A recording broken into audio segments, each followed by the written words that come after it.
Selamat siang pada para hadirin semuanya, Bapak Ibu orang tua, serta teman-teman kanisian semuanya. Pada hari ini, saya akan memulai kegiatan presentasi research paper kita pada hari ini. Research paper akan dipresentasikan oleh kelompok 22 dengan judul penelitian perbandingan efektivitas antioksidan dalam daun bayam hijau atau Amaranthus bifidus dan bayam merah atau Amaranthus tricolor menggunakan spektrofotometer. Penelitian ini disajikan oleh 3 orang peneliti, yaitu Frederick Edward dari 12A5, Andreas Azaria Jona dari 12A3, dan Glenn Nathanael Heriawan dari 12A3. Sebelumnya saya ingin memperkenalkan terlebih dahulu para penguji kita, penguji materi Ibu Maria Ingrid Kristianti, serta penguji bahasa kita Bapak Yohanes Semasa. Sekarang saya akan menjelaskan alokasi waktu dari presentasi. Pertama-tama presentasi akan dilakukan selama 20 menit, kemudian dilanjutkan dengan sesi tanya jawab sebanyak dimulai pertama dari penguji, kemudian dilanjutkan oleh para audiens, dan alokasi waktu dari para penguji adalah 12 menit dari penguji materi, 8 menit dari penguji bahasa. Kemudian dilanjutkan dengan 10 menit sesi tanya jawab dengan para audiens. Baik, tanpa berlama-lama, saya persilakan kepada para penyaji untuk memulai presentasinya.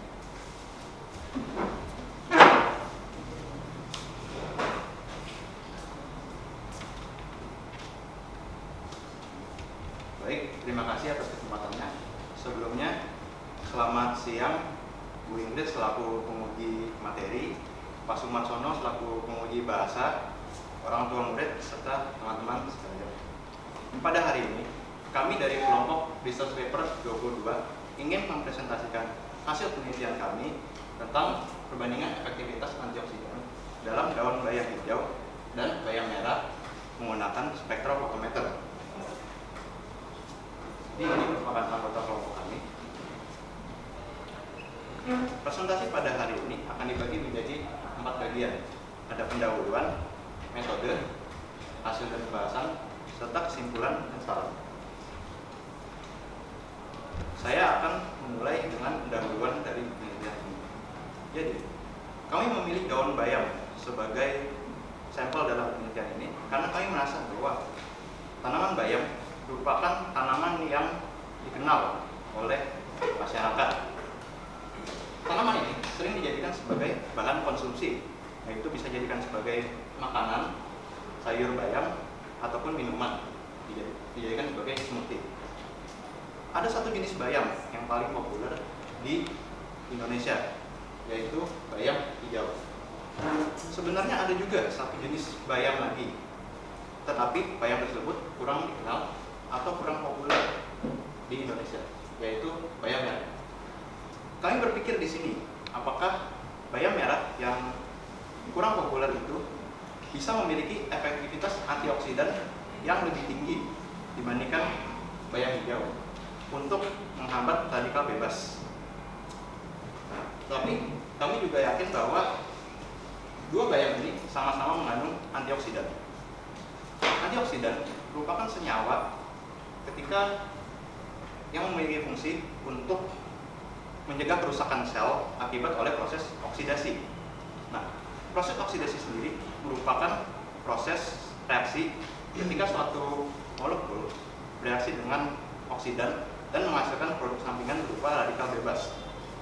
Radikal bebas itu sangat berbahaya bagi tubuh, dan itu menjadi salah satu keprihatinan kami karena melihat kondisi Jakarta saat ini banyak memiliki radikal bebas yang dihasilkan dari misalnya asap kendaraan bermotor ataupun asap rokok. Oleh karena itu, kami ingin meneliti perbandingan efektivitas antioksidan antara bayam merah dan bayam hijau. Tujuan penelitian utama kami adalah kami ingin membandingkan bayam mana yang lebih efektif untuk menghambat radikal bebas dari memiliki efektivitas antioksidan. Untuk menganalisis efektivitas dari kedua bayam ini, kami menggunakan satu alat spesifik yang bernama spektrofotometer. Jadi spektrofotometer ini berfungsi sebagai alat mengukur suatu kadar senyawa dari suatu bahan. Dalam hal ini bahan yang kami gunakan adalah bayam. Spektrofotometer biasanya dapat ditemukan di lab farmasi ataupun juga lab kimia yang kami gunakan dalam penelitian ini.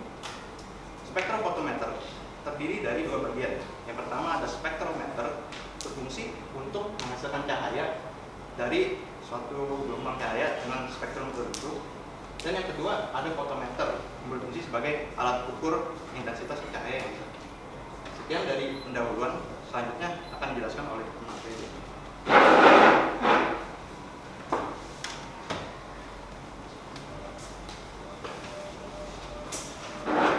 Baik, terima kasih Glenn. Sekarang saya akan melanjutkan dengan menjelaskan metode-metode serta prosedur-prosedur yang kami lakukan. Yang pertama adalah penelitian ini itu bersifat kuantitatif dan eksperimen. Kedua adalah variabel-variabel penelitian. Dalam penilaian kami, variabel bebas yang ingin kami teliti atau yang ingin kami bandingkan itu adalah jenis daun taman bayam. Dalam konteks penelitian kami itu daun bayam merah dan daun bayam hijau. Yang kedua adalah variabel tergantung. Variabel tergantung yang ingin kami cari itu adalah efektivitas dari antioksidan dalam daun bayam-bayam ini. Nah, cara kami mencari itu bagaimana? Kami itu menggunakan besaran yang namanya itu adalah IC50. Nah, untuk penelitian kami variabel kontrol tidak terdapat dalam penelitian ini. Dan lalu penelitian kami dibagi menjadi tiga tahapan prosedur. Yang pertama adalah pengeringan yang dilakukan di rumah saya, lalu pengambilan ekstrak dan pengambilan data yang sama-sama dilakukan di laboratorium BBM FK Untar. Kan saya akan menjelaskan overview singkat mengenai per tahap ya. Jadi yang pertama adalah tahap pengeringan.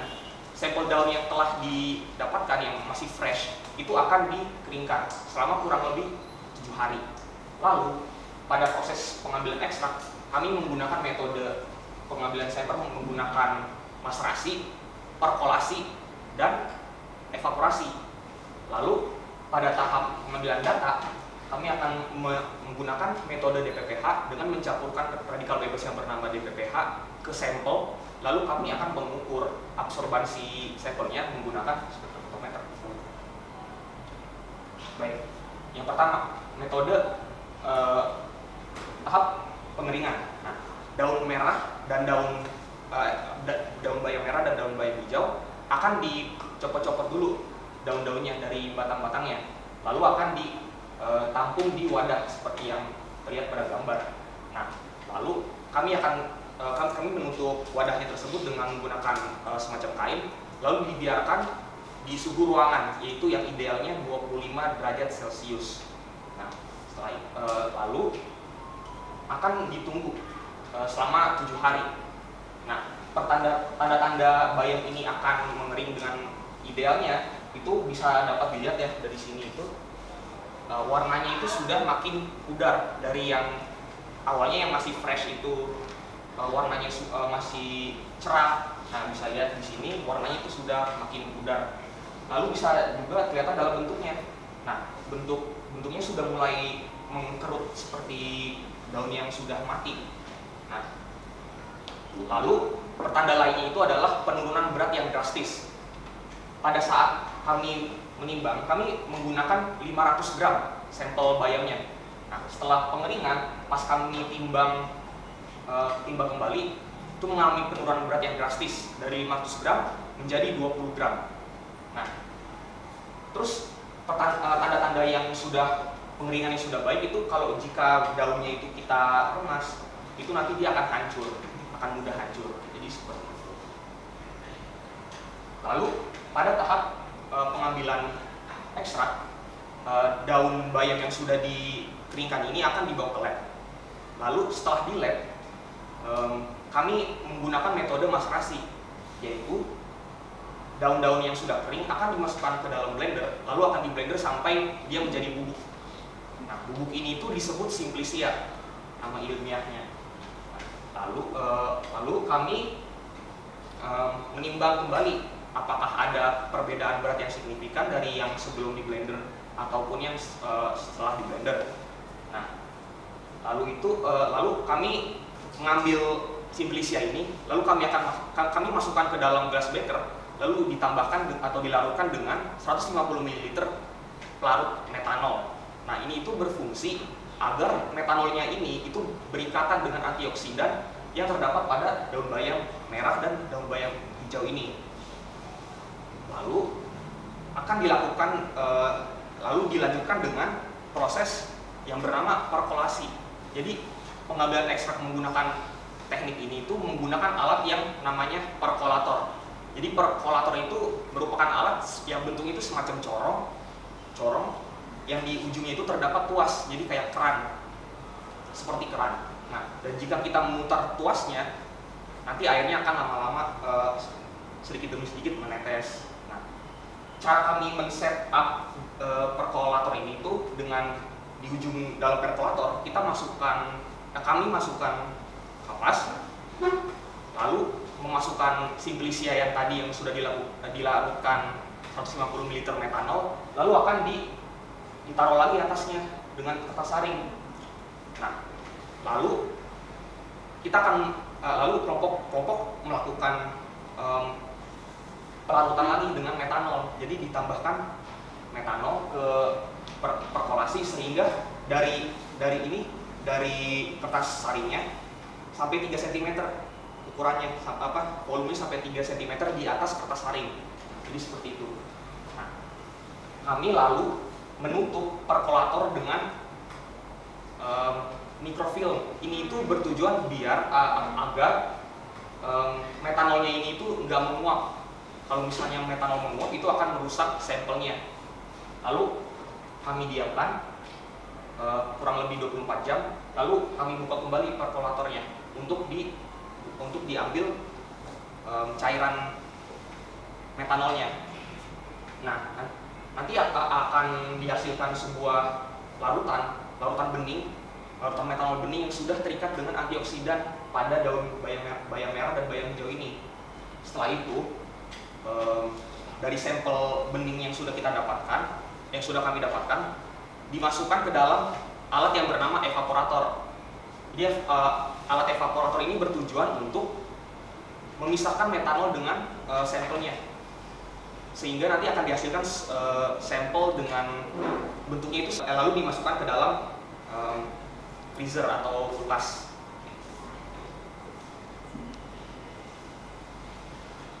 Setelah dimasukkan ke dalam kulkas, lalu akan didiamkan. Maksud kami tidak ada variabel kontrol adalah variabel dari kontrol dari pengaruhan misal sinar matahari, air itu tidak ada, tetapi tetap dari absorbansi kontrol itu tetap kami buat konstan sehingga untuk 5 variabel tersebut bisa akurat hasilnya. Ini bisa diperjelas lagi. Mungkin saya bantu ya. Kalau variabel kontrol kan sesuatu yang kita kondisikan sama supaya tidak ada faktor-faktor lain yang berubah. Nah, apakah memang benar kamu tidak mengkondisikan penelitian ini, misalnya tempatnya, waktu pengambilan bayamnya, jumlahnya, itu ada yang kamu samain nggak? Untuk yang kami samakan itu di bagian absorbansi kontrol. Nah, ini mungkin perlu diluruskan, dibaca lagi ya. Iya. Variabel kontrol dengan kontrol itu berbeda. Kalau variabel kontrol kan segala hal yang diatur supaya sama. Misalnya kamu nggak mungkin petik bayamnya sekarang dibandingin dengan bayam yang mau petik seminggu lagi. Nah, itu udah 2 hal yang berbeda. Itu namanya variabel kontrol. Kalau absorbansi kontrol mungkin sesuatu yang nggak kamu kasih treatment kan? Gimana? Ya kan tidak kasih treatment kan? Nah, itu namanya kontrol, itu 2 hal yang berbeda. Jadi nanti diluruskan ya. Oke, nah, pertanyaan kedua, apa gunanya variasi sampel ini? Saya akan dijelaskan.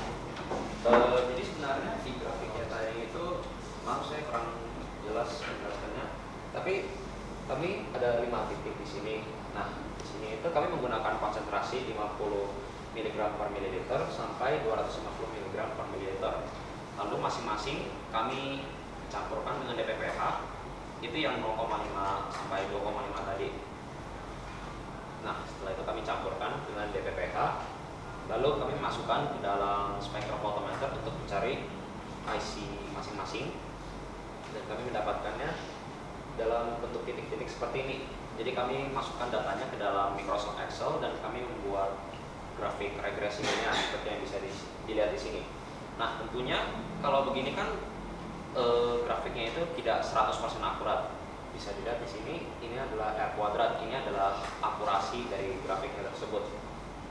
Akurasinya itu dikali dengan 100%. Nah, untuk grafiknya ini akurasinya itu 99,54%, sementara akurasi untuk grafik bayam hijau 99,71%. Jadi kurang lebih. Oke, saya paham kenapa titik-titiknya ada 5 ya. Iya. Nah, mungkin pertanyaannya nyambung, kenapa harus ada 5? Boleh nggak?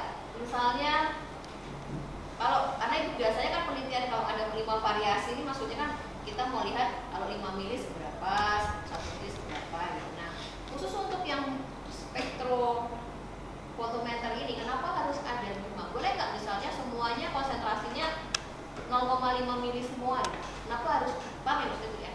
Kenapa kamu harus membuat variasi sampelnya? Apakah dengan variasi sampel tingkat inhibisinya berbeda, atau emang harus 5, atau boleh nggak semua sampelnya itu 1 mili semua? Kenapa harus divariasi? Jadi kalau untuk setiap konsentrasi itu masing-masing inhibisinya itu berbeda. Nah, untuk bisa mendapatkan grafik yang lurus gini, yang lurus dan juga melewati 50 dan grafiknya, karena kan ini IC50 yang ingin kita cari. Kami harus menggunakan 5 variabel berbeda supaya akurat dan juga bisa mendapatkan IC50 yang baik. Karena kan setiap konsentrasinya itu memiliki inhibisi yang berbeda-beda. Kayak misalnya ini kalau 50 itu inhibisinya ada di bawah 50%, sementara konsentrasi 250 inhibisinya ada di atas 50%. Oke. Maaf ya Bu, karena bukan bidangnya Bu, jadi saya mau memperjelas terus gak apa ya. Oke. Nah, maksudnya gini, ketika konsentrasi yang berbeda hasilnya jadinya berbeda ya? Iya Bu. Kalau konsentrasi yang berbeda, inhibisinya juga berbeda. Karena kan konsentrasi DPPH-nya itu tetap. Tapi kalau konsentrasinya ini kami variasikan. Jadi kayak berapa yang dibutuhkan untuk menghambat berapa persen. Oke. Nah, mungkin menyambung berarti ini tolong diluruskan. Berarti 0,5 sampai 2,5 itu inhibisinya berbeda-beda, benar? Lalu pertanyaan selanjutnya, dari 5 variasi sampel ini mana yang menghasilkan inhibisi 146,5 dan 157 ini? Nah, itu maksudnya ini, kamu kan menuliskan bayam merah itu 146, kemudian hijau 157 gitu kan? Karena kamu bilang yang merah ini lebih baik karena lebih sedikit, benar kan? Nah, 146 ini diperoleh dari konsentrasi yang mana? Apakah rata-rata 5 variasi atau salah satu dari 5 konsentrasi itu? Mungkin saya ingin memperjelas. Oke, jangan berantem. Jangan rebutan. Jadi sebenarnya ini kami setelah memperoleh data-data inhibisi, kami menganalisis data tersebut menggunakan metode ini namanya adalah menggunakan persamaan regresi linear. Nah, jadi untuk mencari nilai IC15 ya, itu diperlukan konsentrasi yang berbeda. Karena kenapa? Karena kita harus membuat garis linear seperti ini. Itu mungkin nyambung ke pertanyaan Ibu Ingrid ya tadi, kenapa 5 ini aja nggak semua konsentrasi bayam itu 0,1 kan? Itu tidak dapat bekerja gitu, karena kita ingin mencari persamaan garis tersebut. Kalau misalnya sama, berarti kan konsentrasi bayamnya kan dibuat konstan kan. Kalau misalnya sama 0,1, 0,1, 0,1, 0,1, nanti dia garisnya akan lurus saja kayak gini. Jadi kita tidak bisa mencari dengan baik gitu IC50-nya. Sementara kalau misalnya kami bedakan konsentrasinya kan nanti akan membuat garis seperti grafik matematika ini kan. Nah, kita mau mencari yang ini, sumbu Y ini kan di sini ada 50 kan. Ini itu IC50-nya. Nah, kalau misalnya kita kan persamaannya itu kan tadi Y sama dengan ini kan, angka ini kan. Nah, Y ini kita masukkan 50.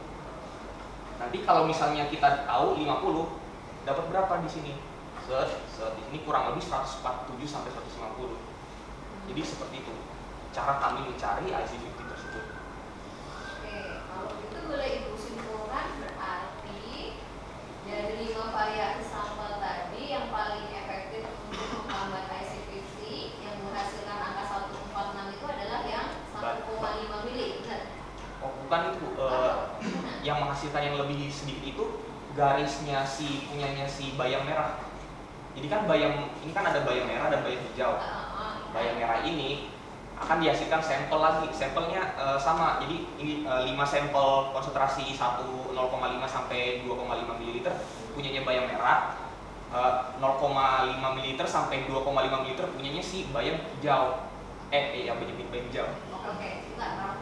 Berarti yang sekarang dari 5 variasi ini yang menyentuh angka 50 IC50 itu yang mana? Yang variasi yang mana? Yang tengah ini sudah pasti. Ya, 150 itu berarti yang variasi 1,5 mili. Iya.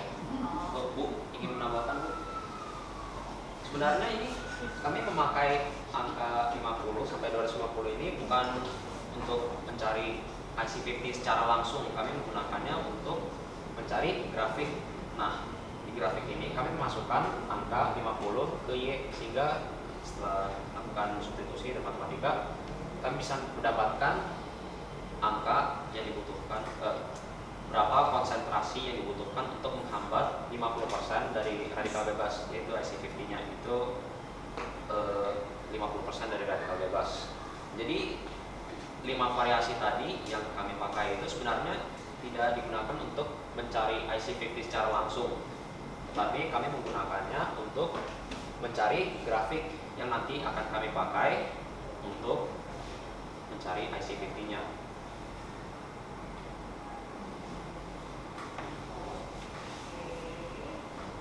Oke, baik. Kalau begitu, berarti dari hasil penelitian ini tuh jatuhnya tuh akhirnya data ini tuh berbunyi. Maksudnya gini, oke lah ya, misalnya kita sepakat bayam merah lebih efektif untuk mencegah antioksidan, itu kan untuk menjadi antioksidan, benar kan? Berarti sarannya dari sebenarnya kan yang paling penting kalau belajar itu kan bukan angka-angkanya ya, tapi aplikasi untuk kehidupan kita itu seperti apa gitu ya. Nah dari angka-angka itu akhirnya jatuhnya gimana? Kamu menyarankan Bapak Ibu supaya kita semua terhindar dari kanker, makanlah bayam merah sekian gram setiap hari, atau bagaimana dari hasil ini? Kalau dibahasakan dengan bahasa yang lebih mudah jatuhnya gimana? Intinya sih bayam merah lebih efektif aja daripada bayam hijau dalam menghambat kanker, simpelnya begitu Bu. Tapi kalau unitnya itu bayam merah konsentrasi kan yang dibutuhkan lebih rendah. Ibaratnya itu seperti bensin A dibutuhkan lebih sedikit bensin A untuk menempuh 50 km daripada bensin B, kurang lebih begitu. Oke, baik, terima kasih Pak Sumi. Siap. Oke, terima kasih. Baik, terima kasih. Sekarang kita akan lanjut ke sesi tanya jawab dengan menguji bahasa. Mr. Sun, saya persilakan. Oke, terima kasih Mr. Noah dan Aaron dan Ciao. Ya, meskipun ya. Oke, selamat datang untuk para orang tua, juga luar biasa para presenter hari ini. Kemudian kelas 10 dan kelas 11, ada kelas 11. Ya, selamat datang juga di sini. Saya ingin mengapresiasi penampilan hari ini sudah luar biasa, bisa menyajikan dengan sangat baik, ya. Minimal suaranya nggak grogi, ya kan? Materinya juga baik, soal bayam merah dan juga bayam hijau. Ini sangat bermanfaat untuk orang tua seperti saya, mau dimakan atau tidak. Saya makan, saya kena asam urat karena saya sudah punya asam urat. Ya, mau tidak dimakan nanti antioksidannya bagaimana. Nah, jadi ini mungkin ada di bagian salam itu dimasukkan ya. Kalau untuk orang yang sudah kena ini wajib dimakan atau tidak? Oke, baik. Jadi ini menarik. Kemudian bahasanya dari awal, bahasa tulisnya dan juga bahasa tampilnya sudah sangat baik. Ya. Kemudian susunannya juga sudah runut dari depan judul sampai kesimpulan semuanya sudah bagus. Ya. Memang ada beberapa yang perlu ditambahkan. Bahasa Inggris untuk penelitian itu biasanya diletakkan di depan, bukan diletakkan di belakang. Metode DPPH di mana kami akan mencampurkan DPPH ini dengan sampel-sampel yang sudah kami siapkan. Jadi kami menyiapkan 50 mikromolar DPPH atau setara dengan 0,002 gram DPPH. Lalu kami larutkan dengan kurang lebih 100 ml metanol di gelas labu ukur. Nah, lalu kami membuat sampel uji atau sampel daun bayam. Kami mengambil 0,02 gram sampel dari yang gelas beker yang sudah di kulkas tadi, lalu kami larutkan ke dalam 100 ml metanol. Nah, lalu akan itu 100 ml metanol sebagai larutan stok, di mana kita akan membuat 5 variasi konsentrasi, yaitu 0,5 ml, 1 ml, 1,5 ml, 2 ml, dan 2,5 ml. Lalu kami akan memasukkan DPPH sebanyak 3:1, 3 DPPH dan 1 sampel. Setelah itu kita akan melanjutkan dengan kami akan melanjutkan dengan spektrofotometer. Di spektrofotometer ini akan dikalibrasi dulu menggunakan Aquades. Nah, setelah dikalibrasi akan dimasukkan DPPH ke dalam spektrofotometer ini untuk mengetahui panjang gelombang DPPH-nya. Lalu dimasukkan lagi sampel, lalu kami ukur panjang gelombangnya satu-satu dari 5 variasi konsentrasi tadi. Nah, dan itu akan menghasilkan sebuah data berupa inhibisi. Inhibisi itu adalah panjang gelombang yang diserap oleh sampel. Dari situ kita bisa dari situ kami dapat menentukan IC50-nya dengan memasukkan itu dengan data-data yang kami peroleh, kita masukkan dan membuat grafik. Nanti akan memunculkan sebuah grafik regresi linear yang nanti itu dapat digunakan untuk mencari nilai IC50 tersebut. Yang dari saya, sekarang akan dilanjutkan oleh teman saya. Baiklah, sekarang saya akan membahas hasil serta kesimpulan. Jadi sebelumnya kami ingin mencari persentase inhibisi dalam penelitian ini. Rumus persentase inhibisi adalah absorbansi kontrol dikurangi absorbansi sampel per absorbansi kontrol kali 100%. Nah, bisa dilihat di sebelah kiri grafik itu adalah persentase inhibisinya yang ingin dicari.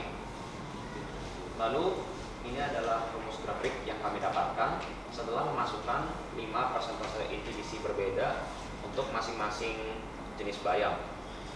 Nah, garis biru ini adalah bayam merah, sementara garis jingga adalah bayam hijau. Bisa dilihat bayam merah rumus regresi linearnya adalah Y sama dengan 0,0725X tambah 39,375. X ini adalah konsentrasi dari bayam dan Y ini adalah persentase inhibisi.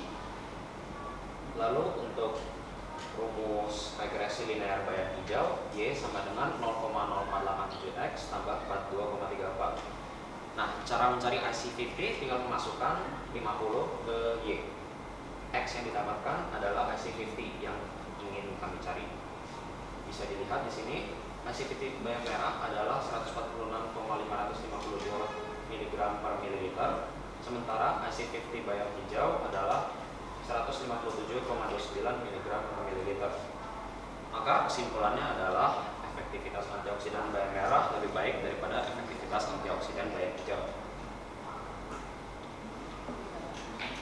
Ini adalah dokumentasi kami dari setelah proses pengeringan kami blender menjadi simplisia, lalu mulailah proses perkolasi. Kami menambahkan metanol, dan setelah simplisia ditambahkan metanol, kami masukkan ke dalam perkolator seperti yang dapat dilihat di sini. Setelah kami tinggalkan selama 24 jam, kami mengambil ekstraknya dan melakukan evaporasi dengan alat evaporator ini. Dan setelah kami diamkan di kulkas, kami mencampurkannya dengan metanol lagi dan juga DPPH menggunakan pipet seperti yang bisa dilihat di sini. Akhirnya kami menambahkan sambal dan DPPH juga ke dalam spektrofotometer. Ucapan terima kasih kami aturkan kepada guru pembimbing kami, Ibu Caroline Bogi sebagai guru pembimbing materi, dan Pak Nikolas Pidi Wahyono sebagai guru pembimbing bahasa, serta Kepala Lab Biomolekular dan Kepala Lab BBM Untar, Profesor Franz Ferdinand, dan juga Analis Lab BBM Untar, Ibu Eni Yulianti. Ini adalah daftar pustaka yang kami pakai. Sebelumnya, mohon maaf, ada revisi sedikit untuk daftar pustaka kedua. Kami merevisi tahun terbitnya dan juga penerbitnya. Ini adalah daftar pustaka lainnya. Itu adalah presentasi kami. Sekian, terima kasih.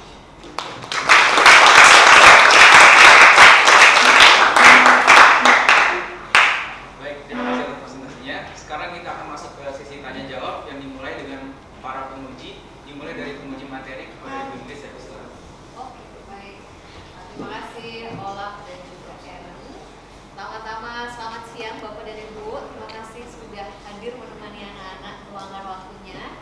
Dan juga terima kasih para kanisian kelas 10 dan 11 ya, sudah menonton ya. Nanti 2 tahun lagi, 1 tahun lagi nanti gantian kalian. Dan teruntuk Edward, Glenn dan juga Jonas, selamat karena sudah mempresentasikan dengan baik. Tapi ya bisa menyampaikan dengan runtut begitu. Jadi saya yakin pasti kalian tuh juga mengerjakannya dengan baik juga. Ya. Nah, untuk dari Bu Ingrid, sebenarnya Bu Ingrid ini kan ini topik yang menurut Bu Ingrid baru ya, bukan bidang yang Bu Ingrid, jadi saya merasa mendapatkan ilmu baru dari jurnal ini. Saya tidak terlalu mendalami biosel mol gitu, jadi sangat molekuler sekali. Maka mungkin pertanyaan-pertanyaan yang muncul untuk mengkonfirmasi dan bisa dijelaskan kembali, gitu ya. Oke, yang pertama itu tentang judulnya, yaitu efektivitas antioksidan daun bayam. Yang sepanjang itu intinya untuk, kalau saya baca judulnya, intinya kamu membandingkan bayam hijau dan bayam merah itu mana yang lebih efektif untuk menghambat radikal bebas 50%, benar ya? Oke, nah mungkin masukannya judulnya belum bisa menggambarkan itu gitu ya.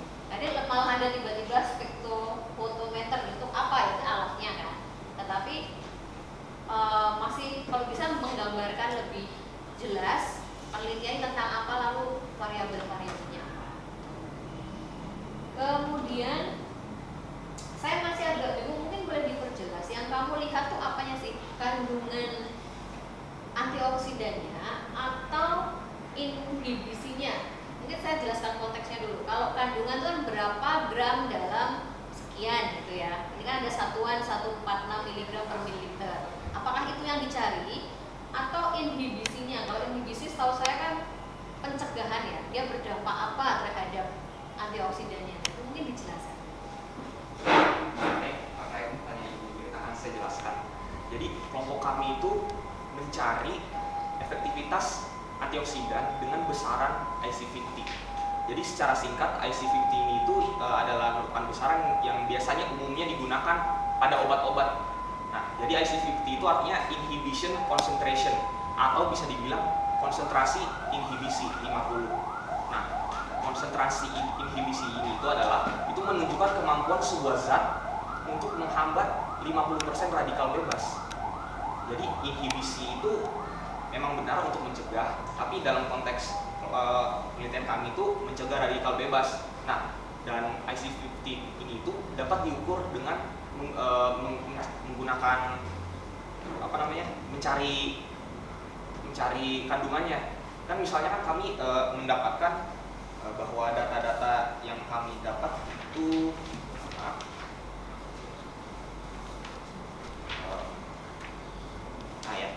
pada bayam merah kan kami menemukan bahwa nilai konsentrasinya adalah 146,552 mg per ml. Nah, itu merupakan konsentrasi di mana si 146 mg per ml ini itu dapat menghambat 50% radikal bebas. Dan di sini juga kami mendapatkan di bayam hijau adalah 157,29 mg per ml. Nah, 157,29 mg per ml ini merupakan konsentrasi yang dibutuhkan untuk menghambat 50% radikal bebas. Nah, jadi sebenarnya ini berbanding terbalik. Jika nilainya lebih kecil, maka lebih efektif. Kan 157,29 mg per ml itu sudah bisa menghambat 50% radikal bebas. Nah, 146,552 lebih rendah daripada 157 yang bayam hijau tadi, yang punya bayam merah nih yang 146,552. Dengan konsentrasi yang lebih kecil daripada yang punyanya bayam hijau saja, dia sudah bisa menghambat 50% radikal bebas. Berarti sudah terbukti antioksidan dalam bayam merah itu lebih efektif dibandingkan antioksidan pada bayam hijau. Seperti itu. Berarti itu semakin kecil nilainya, dulu nggak apa? Berarti semakin kecil berarti semakin bagus, gitu ya, semakin efektif. Nah, itu mungkin yang belum disampaikan di jurnalnya. Saya tadi bolak-balik maksudnya apa? Berarti satuan dari efektivitasnya adalah jumlah konsentrasi yang dibutuhkan untuk menghambat 50% antioksidan tadi ya. Nah, itu mungkin dijelaskan di sini. Nah, tadi Bu Ingrid sampai harus nanya, berarti kan saya sebagai orang awam saya nggak paham nih apa maksudnya gitu ya. Oke, terima kasih bisa dijelaskan dengan baik. Nah, terus pertanyaan selanjutnya tadi disampaikan ada dua terkait variabel. Kan kalau kita ada kenal 3 variabel, kontrol, bebas, dekat. Nah, ini kenapa tidak ada variabel kontrol? Variabel kontrol itu apa sih gitu ya? Kemudian tadi dilihat ada variasi sampelnya ada 5. 0,5 mili, 1 mili, bener ya? Tapi di grafiknya tuh kok cuma 1 garis tadi ya? Nah, maksudnya sampelnya 5 tuh apa? Tujuannya apa? Ya. Itu dulu. Silakan, itu dulu. Kenapa nggak ada variabel kontrol? Lalu kenapa variasi sampelnya 5? Saya izin menjawab mungkin terkait dengan variabel kontrol. Jadi mohon maaf sebelumnya dapat kesalahan penulisan di dalam buku. Jadi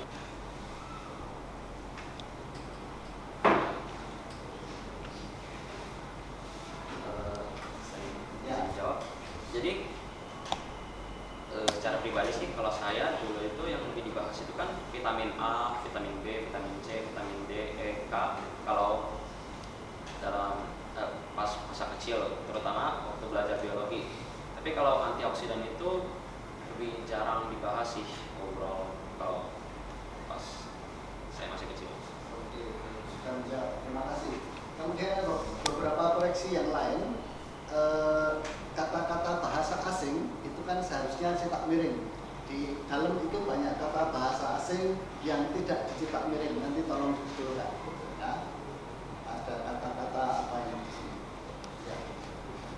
Saya tulis di belakang itu ada inhibisi, kemudian regresi linier, DPPH, absorbansi, regresi linier, kurvet, ya, dan sebagainya itu harusnya cetak miring. Ya, itu dari segi bahasa. Ada satu hal yang agak sedikit mengganjal. Ya, saya memahami apa yang Mungkin agak sombong-sombong dikit.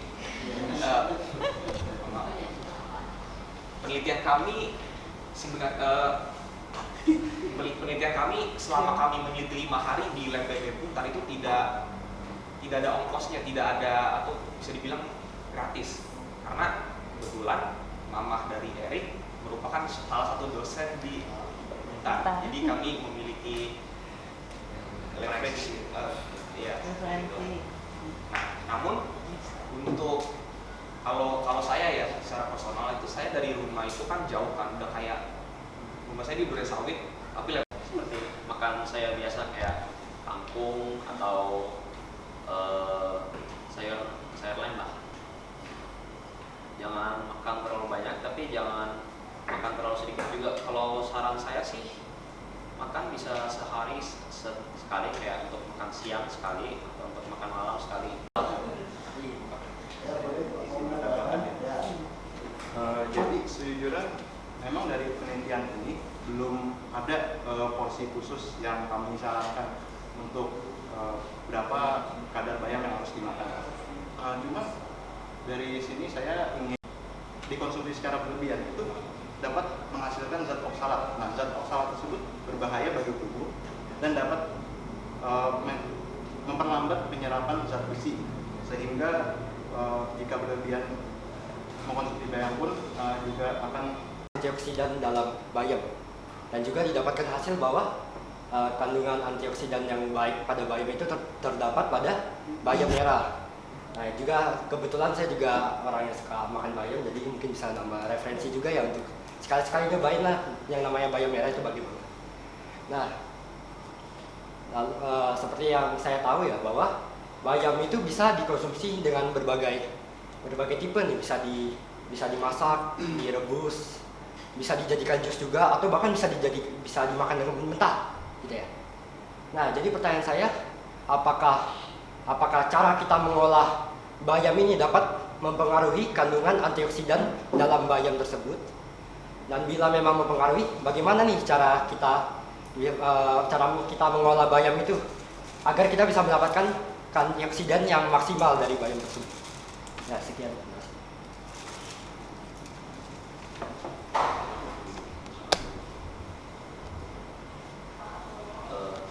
Baik, saya akan menjawab.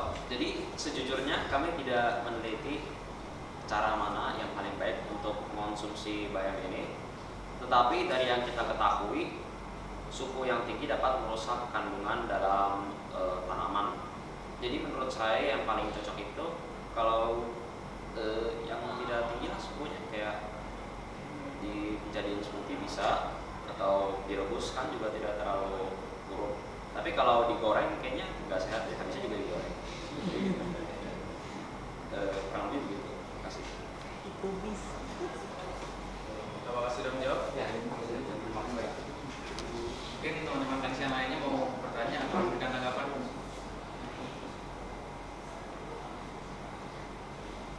Baik, terima kasih.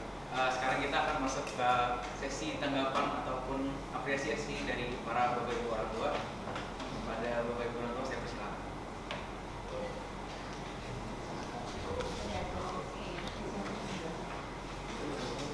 Selamat siang semua Bapak Ibu guru pendidik, anak-anak semua. Dan untuk anak-anak saya mengatakan kalian hebat, bisa presentasi di depan walaupun dengan ada yang kalimat kita, kami, tapi semua sudah lancar ya, maksudnya untuk metode dan lainnya kalian bisa menguasainya. Untuk kedepannya mungkin seperti yang Bu Ingrid bilang, untuk judul dan tujuan dari presentasi itu memang harus diperjelas lagi detailnya, sehingga bagi kita yang awam yang melihat itu bisa mengerti dengan jelas. Dan saya kira.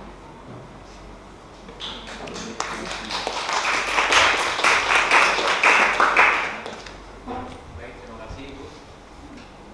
Mungkin ada tanggapan lagi atau sudah cukup? Baik.